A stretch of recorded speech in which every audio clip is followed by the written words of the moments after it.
Welcome to online classroom of Ujjwal classes. आज आपण 6 स्टँडर्डचा 4th lesson operations on fractions यामधला प्रॅक्टिस सेट 9 शिकणार आहोत आणि त्याच्या अगोदर आपण प्रॉपर फ्रॅक्शन, इम्प्रॉपर फ्रॅक्शन आणि मिक्स फ्रॅक्शन म्हणजे काय हे अगोदर शिकणार आहोत। बघा आता तुमच्या टेक्स्टबुक मध्ये दिल्याप्रमाणे पेज नंबर 21 वर ऍपल्स दिलेले आहेत। बघा त्याच्यामध्ये दिलेलं आहे इन्फॉर्मेशन दिलेले, let's divide the apples equally between 2 children. आता म्हणजे दोन मुलं आहेत आणि ऍपल्सची संख्या इथं वेगवेगळी दिलेली आहे। मग ती आपण कशी डिवाइड करायची त्या दोन मुलांमध्ये हे आपण बघूयात आणि त्याच्यावरून प्रॉपर फ्रॅक्शन कशाला म्हणायचं, इम्प्रॉपर फ्रॅक्शन कशाला म्हणायचं आणि मिक्स्ड फ्रॅक्शन कशाला म्हणायचं हे आपण अगोदर समजून घेऊयात। आता बघा ऍपल्स किती आहेत 6 आणि मुलं किती आहेत 2 चिल्ड्रन। मग 2 3 जार 6। मग एका मुलाला किती ऍपल मिळतील 3 ऍपल मिळतील, एका मुलाला 3 ऍपल्स मिळतील। आता इथं दुसऱ्यामध्ये काय दिलेलं आहे 4 ऍपल्स, 4 ऍपल्स आहेत, मुलं आहेत 2, मग 2 2 जार 4 म्हणजे प्रत्येकाला किती ऍपल्स मिळतील 2 ऍपल्स मिळतील। त्याच्यानंतर ऍपल आहे 1 आणि मुलं आहेत 2। आता 2च्या पाड्यामध्ये 2च्या टेबलमध्ये 1 येत नाही, मग आपल्याला काय केलं पाहिजे 1/2। 1/2 म्हणजे किती झाला हाफ म्हणजे अर्धा, म्हणजे प्रत्येकाला 2 मुलं आहेत आणि एकच ऍपल आहे म्हणजे प्रत्येकाला अर्धा अर्धा ऍपल मिळेल। मग हा झाला फ्रॅक्शन, ह्याला काय म्हणायचं फ्रॅक्शन, अपूर्णांक असं त्याला मराठीत म्हणतात अपूर्णांक। आता इथं 7 ऍपल्स आहेत आणि 2 मुलं आहेत, मग काय होईल आता हे कसं डिवाइड करणार आपण, तर हे बघा 2 डिवायडेड बाय 7, 2 3 जार 6 राहिले किती 1 म्हणजे काय होईल इथं 3 अँड हा खालचा जो डिनॉमिनेटर आहे रिमाइंडर आहे तो पण वर घ्यायचा आहे आणि हा डिवायझर इथं खाली घ्यायचा आहे। म्हणजे बघा याचा अर्थ काय 3 अँड 1/2 म्हणजे काय आता 7 ऍपल्स आहेत त्यातली 3 ऍपल प्रत्येकाला मिळतील, 3 ऍपल आणि त्याच्यातलं अर्धा अर्धा ऍपल परत दोघांना मिळेल म्हणजे किती झाली 3 आणि 3 6 आणि 1 अर्धा अर्धा 1 7 ऍपल्स। मग ह्याला काय म्हणायचं मिक्स्ड फ्रॅक्शन, ह्याला काय म्हणायचं मिक्स्ड फ्रॅक्शन। मिक्स्ड फ्रॅक्शन म्हणजे काय एक जो नंबर असतो तो काय असतो होल नंबर म्हणजे पूर्ण संख्या असते आणि पुढचा जो असतो तो अपूर्णांक असतो, त्याला म्हणायचं मिक्स्ड फ्रॅक्शन। तर पुन्हा एकदा आपण प्रॉपर फ्रॅक्शन, इम्प्रॉपर फ्रॅक्शन हे काय असतं ते आपण पाहूयात। बघा आता एवढं तुमच्या लक्षात आलं असेल। आता प्रॉपर फ्रॅक्शन, प्रॉपर फ्रॅक्शन म्हणजे काय fractions where the numerator is less than the denominator, numerator is less than the denominator are called proper fractions. Proper fractions, proper fraction बघा fractions where the numerator is less than the denominator are called proper fractions. बघा numerator is less than the denominator. आता आपण examples पाहूयात। बघा 3/8, 7/9, 1/5, 3/7। आता हे जर सगळे फ्रॅक्शन्स तुम्ही बघितलेत तर आता हा जो वरचा असतो त्याला आपण काय म्हणतो न्यूमरेटर आणि खालचा जो असतो नंबर त्याला आपण डिनॉमिनेटर म्हणतो। मग आता ह्या प्रत्येक फ्रॅक्शन मधले न्यूमरेटर जे आहेत ते डिनॉमिनेटर पेक्षा काय आहेत लहान आहेत। मग जिथं न्यूमरेटर डिनॉमिनेटर पेक्षा छोटा असतो त्याला काय म्हणायचं प्रॉपर फ्रॅक्शन। याचा अर्थ काय होतो 3/8 म्हणजे कोणत्याही 8 वस्तू आहेत आणि त्यापैकी 3 असा त्याचा अर्थ होतो, म्हणजे 8 पैकी 3। इथं काय 7/9 म्हणजे 9 पैकी 7, 1/5 म्हणजे 5 पैकी 5 पैकी 1 असा अर्थ होतो। म्हणजे आता एक आपण एक्झाम्पल घेऊयात 1/5 घेऊयात, कोणती एक वस्तू आहे। आता ह्याचे आपण इक्वल 5 पार्ट केले 1 2 3 4 5 पार्ट केले, झाले का 5 पार्ट्स केले। तर आता त्यातला एक पार्ट जो आहे तो आपण कलर केलेला आहे। बघा एक पार्ट कलर केलेला आहे, मग हा फ्रॅक्शन काय होईल किती पार्ट आहेत टोटल 1 2 3 4 5 म्हणजे 5 आणि त्याच्यातला 1 इज कलर्ड पार्ट म्हणून 1/5 असा हा फ्रॅक्शन तयार होईल. म्हणजे तुमच्या लक्षात आलं असेल प्रॉपर फ्रॅक्शन म्हणजे काय. म्हणजे न्यूमरेटर छोटा आणि डिनॉमिनेटर मोठा. आता दुसरा जो टाइप आहे तो आहे इम्प्रॉपर फ्रॅक्शन.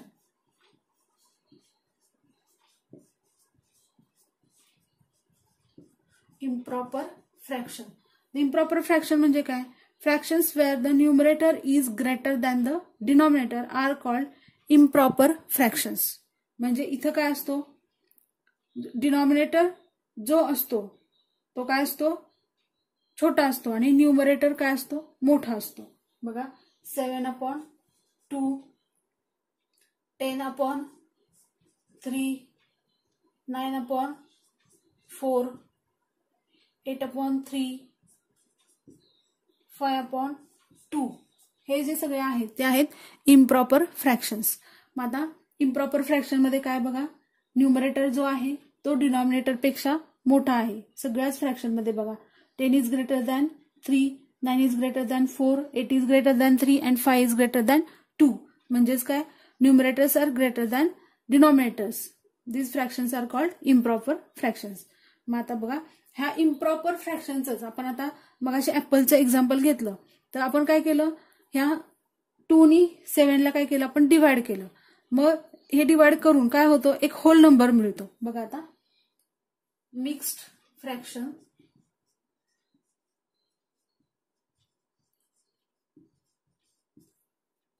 Mixed fraction.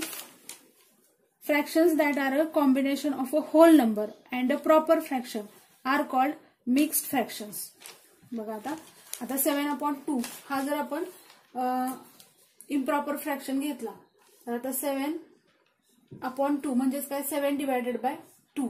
आपल्याला 7 ला डिवाइड करायचे 2 ने. 2 3 जा 6, किती आला, खाली 1. मग आता 2 मधले किती पार्ट्स आले, मग अशी पाहिले आपण 3 and 1/2. 3 and 1/2 हा झाला मिक्स्ड फ्रॅक्शन. म्हणजे हा इम्प्रॉपर फ्रॅक्शन मध्ये हे काय असतं, मिक्स्ड फ्रॅक्शन काय असतो, is a combination of whole number. हा झाला होल नंबर, ही पूर्ण संख्या. अँड अ प्रॉपर फ्रॅक्शन हा झाला प्रॉपर फ्रॅक्शन. बघा 1/2 डिनॉमिनेटर हा न्यूमरेटर पेक्षा छोटा आहे. म्हणजे mixed fraction is a combination of whole number and a proper fraction are called mixed fractions. मग तुमच्या लक्षात आलं असेल आता मिक्स्ड फ्रॅक्शन म्हणजे काय. बघा त्याचे एक्झाम्पल्स 1 and 4/9 या प्रत्येकाचं आपण मिक्स्ड फ्रॅक्शन मध्ये कन्वर्जन करू शकतो. 5 and 7/12 हे सगळे जे आहेत ते काय आहेत, मिक्स्ड फ्रॅक्शन्स आहेत. मग आता प्रॉपर फ्रॅक्शन, इम्प्रॉपर फ्रॅक्शन आणि मिक्स्ड फ्रॅक्शन म्हणजे काय ते आपण शिकलो आहोत. आता आपण एक गोष्ट लक्षात ठेवूयात. बघा वाईल डिवायडिंग, आता कन्वर्जन करायला शिकूयात आपण. Conversion of an improper fraction into a mixed number. Mixed number मध्ये आपल्याला त्याचं किंवा मिक्स्ड फ्रॅक्शन मध्ये कन्वर्जन करायला आपल्याला शिकायचं आहे. आणि त्याच्यानंतर conversion of a mixed number into an improper fraction. आता आपण डायरेक्ट काय करूयात, प्रॅक्टिस सेट 9 घेऊयात, तुमच्या लक्षात येईल. प्रॅक्टिस सेट 9 मधला first question, convert into improper fractions. Mixed number दिलेला आहे आणि त्याचं आपल्याला इम्प्रॉपर फ्रॅक्शन मध्ये कन्वर्जन करायचं आहे. तर आता हे कसं करायचं बघा, 7 + 2/5 म्हणजे 7 हा होल नंबर आहे आणि त्याच्यामध्ये हा फ्रॅक्शन आपल्याला ऍड करायचा आहे. बघा मग 7 म्हणजेच काय, 7/1 असा त्याचा अर्थ होतो. त्याचा डिनॉमिनेटर 1 असतो प्लस 2/5. आता 5th स्टँडर्ड मध्ये आपण शिकलेलो आहोत फ्रॅक्शन्सची ऍडिशन करायला. तर आता त्या पद्धतीने आपल्याला ऍडिशन करायची आहे. मग आता 7/1, आता इथे 1 डिनॉमिनेटर आहे, आपल्याला किती करायचंय, 5 करायचंय. मग आपण काय करूया, ह्या दुसऱ्या फ्रॅक्शनच्या डिनॉमिनेटरनी पहिल्या फ्रॅक्शनला मल्टिप्लाय करूया आणि हा दुसरा फ्रॅक्शन घेऊया 2/5 आणि त्याला पहिल्या फ्रॅक्शनच्या डिनॉमिनेटरनी मल्टिप्लाय करूया. मग आहे तसंच हा ठेवणार आहे आपण, त्यामुळे इथं मल्टिप्लाइड बाय 1 लिहायची गरज नाही. बघा आता 7 5 जार 35, 5 1 जार 5 प्लस 2/5. 1 नी जरी आपण मल्टिप्लाय केलं असतं तरी आन्सर आपलं तेच आलं असतं 2/5. मग काय होईल 35 प्लस 2 37/5. हे झालं आपलं कशामध्ये कन्व्हर्जन, इम्प्रॉपर फ्रॅक्शन मध्ये कन्व्हर्जन झालेलं आहे. इम्प्रॉपर फ्रॅक्शन म्हणजे काय, ज्याचा न्यूमरेटर मोठा असतो आणि डिनॉमिनेटर छोटा असतो त्याला म्हणायचं इम्प्रॉपर फ्रॅक्शन. आता सेकंड, हेच आपण वेगळ्या मेथडनी करू शकतो, पण तुमच्या टेक्स्टबुक मध्ये हीच मेथड दिलेली आहे. मी एकच एक्झाम्पल फक्त वेगळ्या मेथडनी तुम्हाला सांगते. बघा आता 7 and 2/5. आता हे काय करायचं आपल्याला, हा होल नंबर आहे तो घ्यायचा आहे, त्याच्यानंतर डिनॉमिनेटर मल्टिप्लाय करायचा प्लस न्यूमरेटर ऍड करायचं त्याच्यामध्ये. मग काय होईल आणि अपॉन डिनॉमिनेटर 7 5 जार 35/2 37/5. तुम्ही हे टॅली करण्यासाठी ही पटकन मेथड करू शकता. तुमच्या टेक्स्टबुक मध्ये मात्र ही मेथड दिलेली आहे. अशा प्रकारे तुम्ही प्रत्येक एक्झाम्पल टॅली करू शकता. आता आपण दुसरं एक्झाम्पल ह्या मेथडनी पहिल्या मेथडनीच पाहणार आहोत. बघा आता सेकंड एक्झाम्पल,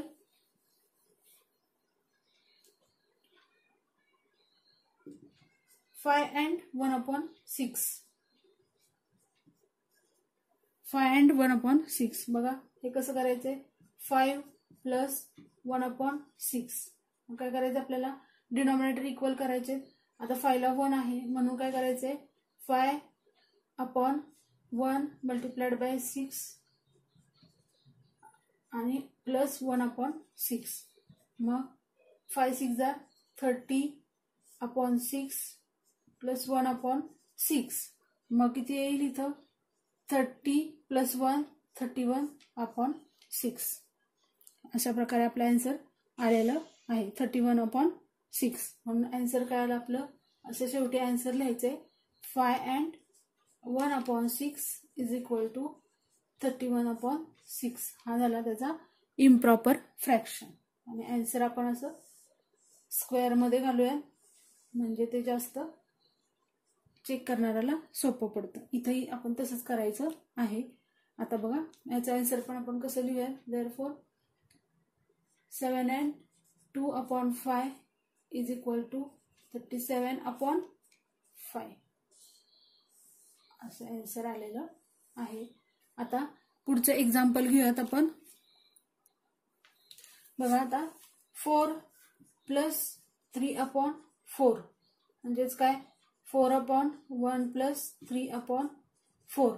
मग काय होईल 4/1 लिहिला आणि त्याला दुसऱ्या फ्रॅक्शनच्या डिनॉमिनेटरनी मल्टिप्लाय केलं आणि पुढचा जो फ्रॅक्शन आहे 3/4 तसंच लिहिला.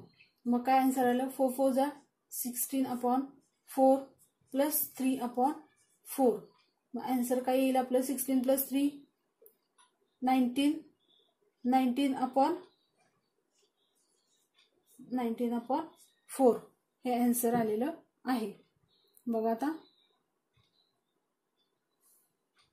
19/4 म्हणून आपण आन्सर कसं लिहिणार आहे 4 and 3/4 इज इक्वल टू 19/4 असं आपल्याला आन्सर लिहायचं आहे. आता आपण नेक्स्ट एक्झाम्पल पाहूयात. आता फोर्थ एक्झाम्पल 2 and 5/9 2 प्लस 5/9 म्हणजेच 2/1 प्लस 5/9. डिनॉमिनेटर्स इक्वल करायचे. 2/1 घेतला आणि दुसऱ्या फ्रॅक्शनच्या डिनॉमिनेटरनी मल्टिप्लाय केला प्लस 5/9.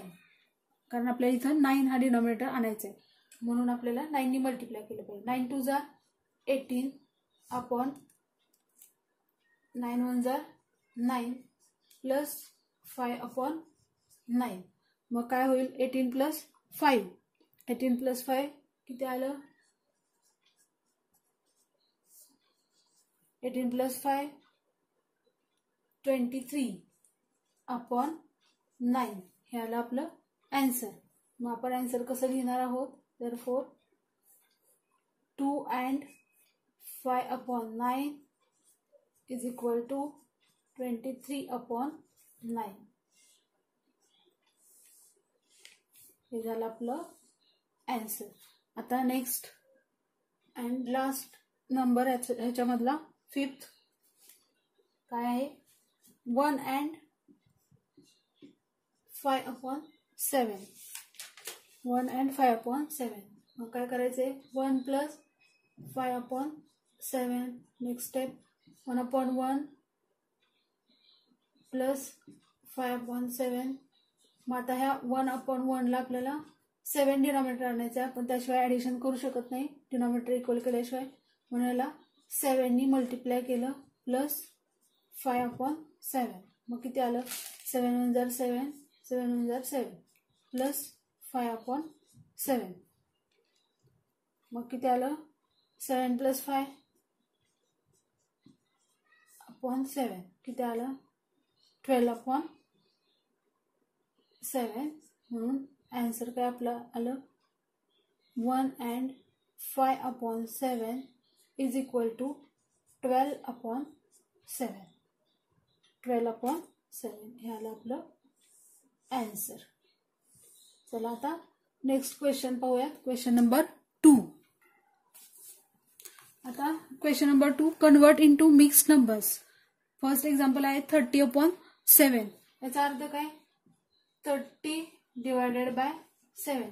म्हणजे आपल्याला काय करायचंय, त्या 30 ला 7 नी डिवाइड करायचे. मग 7 × 4 = 28.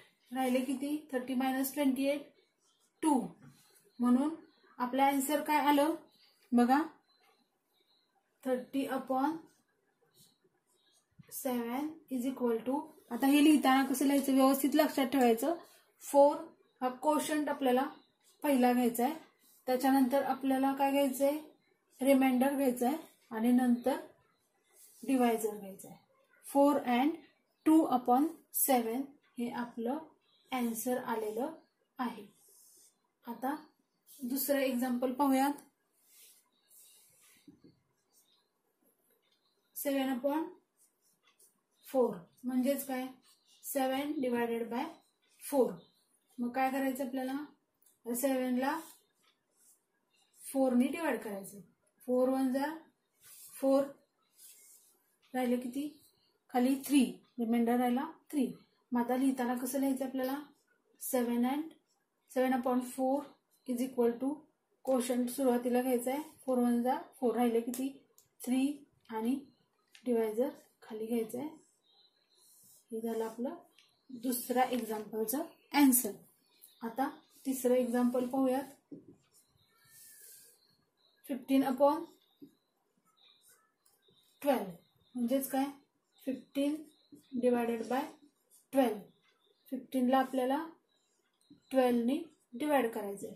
12 × 1 = 12. राहिले किती, 3. मग आन्सर काय आलं आपलं, 15/12 is equal to 1 quotient, remainder 3 आणि डिवायझर 12.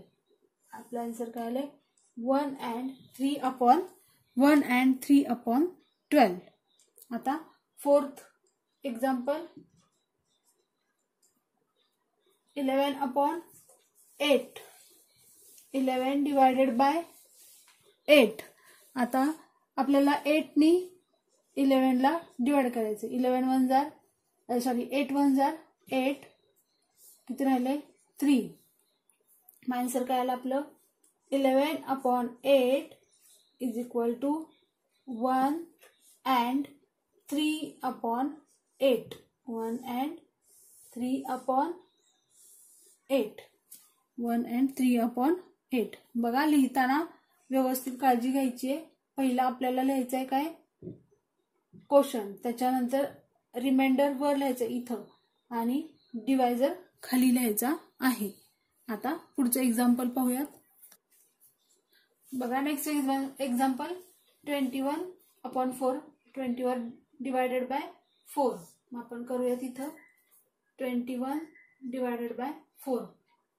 4 5 जार 20. राहिला किती 21 मायनस 1 21.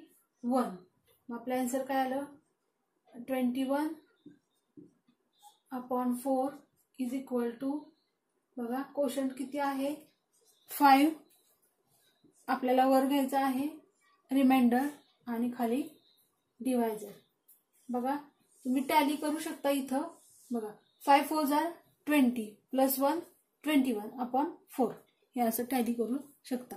आता लास्ट एक्झाम्पल क्वेश्चन नंबर 2 मधलं 6th. बघा काय आहे 6th एक्झाम्पल 20 अपॉन 7 म्हणजेच 20 डिवायडेड बाय 7. 20 divided by 7. 7 2 जार 14. राहिले किती 6. 20 मायनस 14 6. मग हे कसं लिहिणार आपण 20 upon 7 is equal to 2 and 6 upon 7. पुन्हा इथं तुम्ही टॅली करू शकता. 7 2 जार 14. 14 प्लस 6 20 आलं का आणि अपॉन 7. अशा प्रकारे हा क्वेश्चन 2 आपला आता संपलेला आहे. आता आपण क्वेश्चन नंबर 3 पाहणार आहोत. बघा question number 3 write the following examples using fractions. आता क्वेश्चन काय आहे बघा तुमच्या टेक्स्टबुक मध्ये पेज नंबर 22 प्रॅक्टिस सेट 9 मधला 3rd question. If 9 kilogram rice is shared amongst 5 people how many kilograms of rice does each person get. If 9 kilogram rice is shared amongst 5 people म्हणजे काय rice किती दिले 9 kilogram rice. आता question लिहित नाही इथं. Is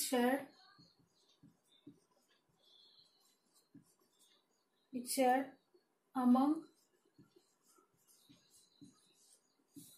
5 people. 5 people. मग 9 kilogram rice आहे तांदूळ आहेत 9 किलोग्राम आणि ते 5 लोकांमध्ये काय करायचे आपल्याला शेअर करायचे वाटायचे. मग त्याचा फ्रॅक्शन काय तयार होईल लोक किती आहेत 5 आणि तांदूळ किती आहेत 9 किलोग्राम. म्हणून हे कुठे येणार आहे खाली डिनॉमिनेटरला आणि 9 किलोग्राम कुठे राहणार आहे वर. सो म्हणून प्रत्येक व्यक्तीला किती तांदूळ मिळतील असा क्वेश्चन आहे. सो ईच पर्सन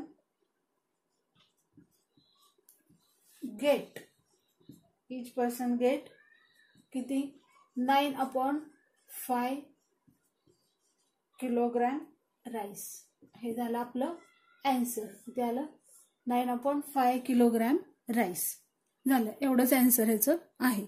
म्हणजे किती आहेत 9 किलोग्राम राईस आहे आणि तो 5 लोकांमध्ये वाटायचा आहे.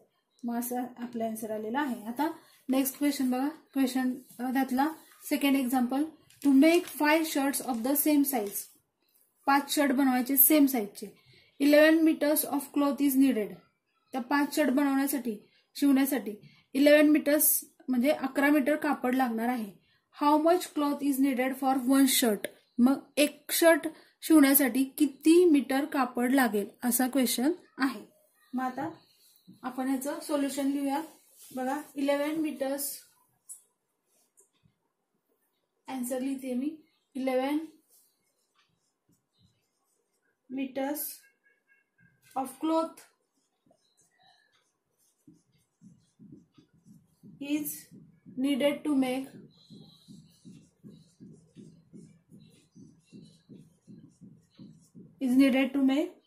5 shirts. 5 shirts. So cloth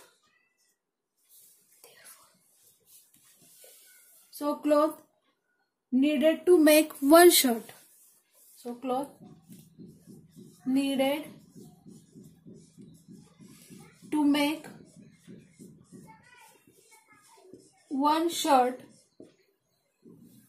is equal to काय येणार आहे इथं आपलं 11/5 11/5 मीटर्स.